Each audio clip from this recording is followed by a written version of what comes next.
সবার তরে আহ্বান, শীতার্তদের পাশে দাঁড়ান। এই প্রতিপাদ্যকে সামনে রেখে মঙ্গলবার সকালে দিনাজপুরের কাহারোল উপজেলায় অসহায় ও দুস্থদের মাঝে শীতবস্ত্র বিতরণ করেন বিএনপির নেতা ও শিল্পপতি মঞ্জুল ইসলাম মঞ্জু।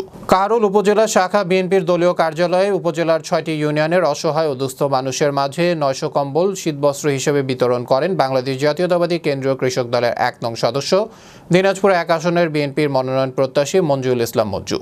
এ সময় উপস্থিত ছিলেন দিনাজপুর জেলা বিএনপির যুগ্ম সাধারণ সম্পাদক ও উপজেলা বিএনপির সভাপতি মোহাম্মদ গোলাম মোস্তফা বাদশাহ, উপজেলা বিএনপির দপ্তর সম্পাদক মোহাম্মদ মতিউর রহমান, উপজেলা বিএনপির সদস্য মোহাম্মদ শহীদুল ইসলাম, বীরগঞ্জ উপজেলা বিএনপির ছাত্র বিষয়ক সম্পাদক মোহাম্মদ শাহজাহান সিরাজ শিপন সহ কাহারোল উপজেলা বিএনপি ও তার সহযোগী সংগঠনের নেতৃবৃন্দ।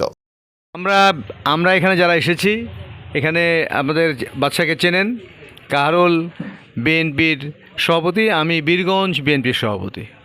আমরা খালেদা জিয়ার লোক, ধানের শীষের লোক।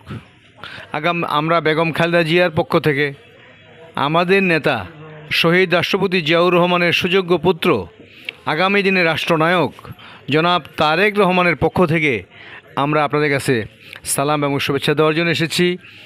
এই শীতে আমরা বীরগঞ্জ এবং কাহারোলের 17টা ইউনিয়নে আমরা কম্বল বিতরণ করছি।